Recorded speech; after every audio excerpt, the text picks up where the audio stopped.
Guillaume Bigot, merci. Dans un instant, on va parler de Antonio Guterres, le secrétaire général de l'ONU. On va voir un petit peu ce qu'il a dit sur la France. C'est assez shocking, puisqu'on peut parler anglais aujourd'hui. Guillaume, justement, en parlant d'anglais, on a entendu des grincheux, je disais en titre, se plaindre des fastes du dîner royal hier, et vous en faites partie. Dites-nous pourquoi. Et est-ce que, selon le discours historique du roi Charles III aujourd'hui au Sénat, n'a pas fait taire ces critiques, même chez vous?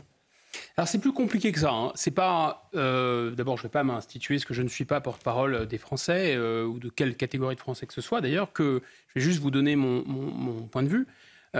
J'ai l'impression en fait que effectivement la chronologie n'était pas terrible. D'abord, le 21 septembre. C'est la date de l'abolition de la monarchie, 21 septembre 1792, mais bon, sûrement c'est le hasard. Deuxièmement, effectivement, il y avait superposition en réalité entre. On sait qu'il y a des antivols.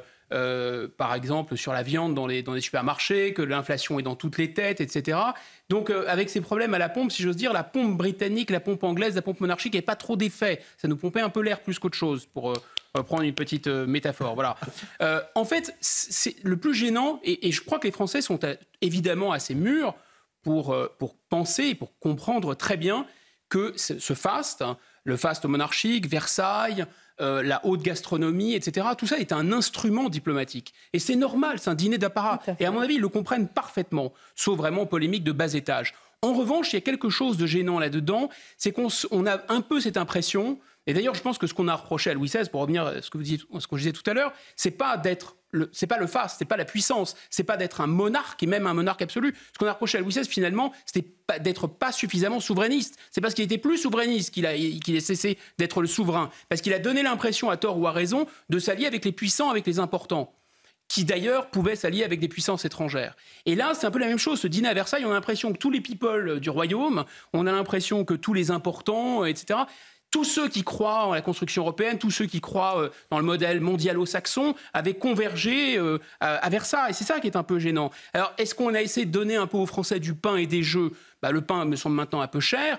Des jeux, oui, il y a la Coupe du Monde de rugby et les people, peut-être des people et des jeux, oui, Camellia in Paris, quoi, ou in Versailles.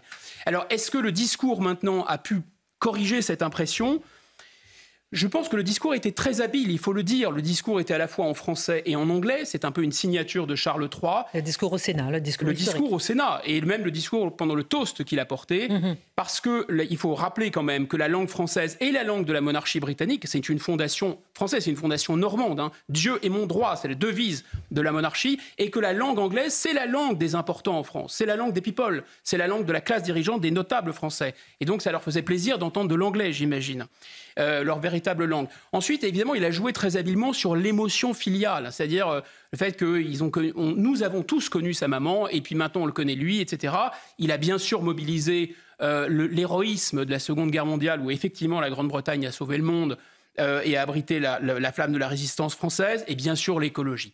Alors on pourrait dire qu'en résumé, ce discours ne mangeait pas de pain. Voilà, c'était un discours assez consensuel, mais c'était du pain béni, je pense, pour la classe dirigeante française. Le président, les représentants de tous les partis, d'ailleurs on a vu au Sénat, à l'Assemblée nationale réunis, qui ont essayé de se refaire un peu la cerise, en utilisant un peu ce faste monarchique, en disant mais comment vous faites, vous, pour tenir votre peuple? Nous, on n'y arrive pas très bien. Comment peut-on faire, nous, les importants en France, pour être respectés du peuple? Peut-être déjà respecter le vote des gens. Quand ils votent non, peut-être à un référendum, peut-être qu'on peut commencer par les suivre. Et c'était un peu grotesque. Sœurs, des applaudissements qui nous feraient rêver dans nos hémicycles respectifs, a dit Gérard Larcher. Nous ne désespérons pas, Monsieur le Président, a répondu Yaël Braun-Pivet, la présidente de l'Assemblée nationale. Donc, force est de constater que ça n'a pas fonctionné. Il n'y a pas eu de ferveur populaire pour cette monarchie britannique, uniquement de la France d'en haut, qui a essayé de se servir du faste de la monarchie britannique pour se rehausser. Mais ça n'a pas bien fonctionné. Selon vous, quels sont les enjeux diplomatiques et politiques, justement, de cette visite d'État ? On pourrait distinguer, disons, l'intérêt britannique, l'intérêt français. L'intérêt britannique, il faut rappeler que le discours a été rédigé par le 10 Downing Street ou par M. Sunak lui-même. Ce n'était pas le discours, les mots vraiment du roi. Donc bien sûr qu'il y a une intention diplomatique, une intention politique.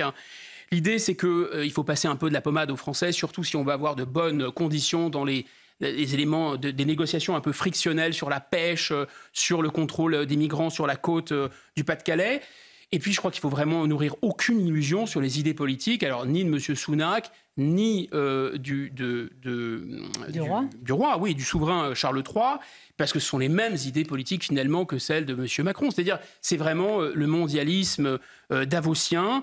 C'est les mêmes idées d'ailleurs que les idées des boomers 68 arts. Voilà, les idées de Mick Jagger, les idées de Charles III, c'est les mêmes idées. Donc tout ça, c'est vraiment très anti-Brexit.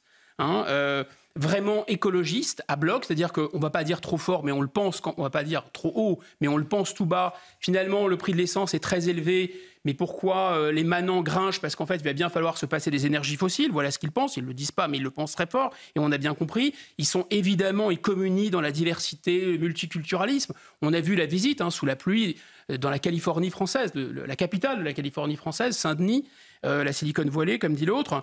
Il y a du côté français... je pense l'idée de tourner la page du Brexit, de trouver un autre interlocuteur.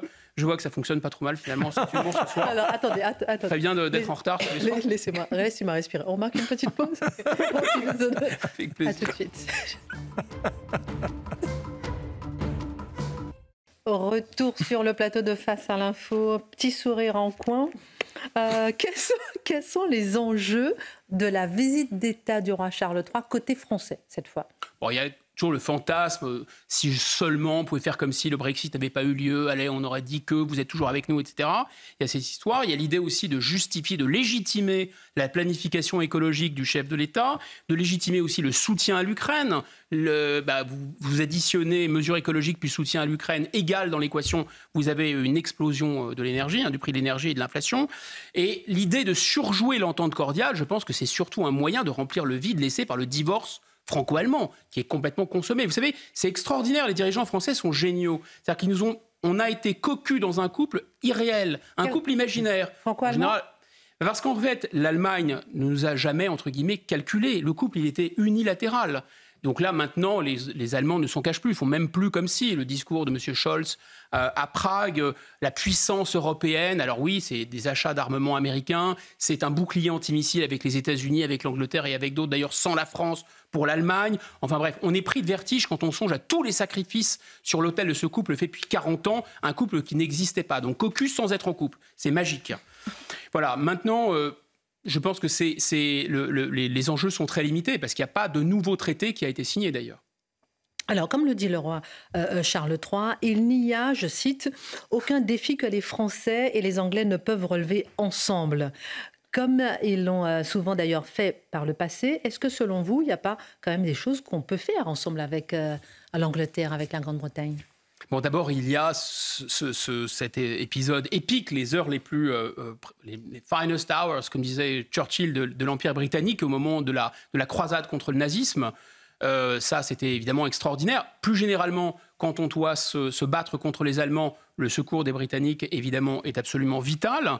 Pour le reste, il faut quand même rester méfiant, d'accord ? Parce que ça fait quand même 1000 ans, depuis 1000 ans, les Anglais sont les ennemis des Français. Voilà, peut-être le rappeler quand même. Il y a vraiment quelque chose qui est structurel là-dedans, c'est-à-dire que non seulement il y a eu une tentative de conquête permanente, je ne veux pas dire que là où s'installent les Anglais, c'est-à-dire dans le sud-ouest, toute la façade du sud-ouest, là où il y a des résidences secondaires, c'est comme par hasard là où, pendant la guerre de 100 ans, le duché de Guyane, il voulait l'arracher, ça a duré quand même 100 ans, cette guerre extrêmement sanglante. On va oublier ça, mais grosso modo, je pense qu'il y a quelque chose comme une rivalité un peu gémélique, parce qu'il ne faut pas oublier, c'est très important à comprendre, que les premiers États-nations du monde, c'est la France et l'Angleterre. C'est parce qu'ils se sont battus que les Anglais sont devenus Anglais contre les Français, que les Français sont devenus Français contre les Anglais. C'est les deux premiers États-nations du monde. Ensuite, il y a cette histoire de... Je pense que la méfiance, on peut l'avoir également à l'égard du fair-play anglais.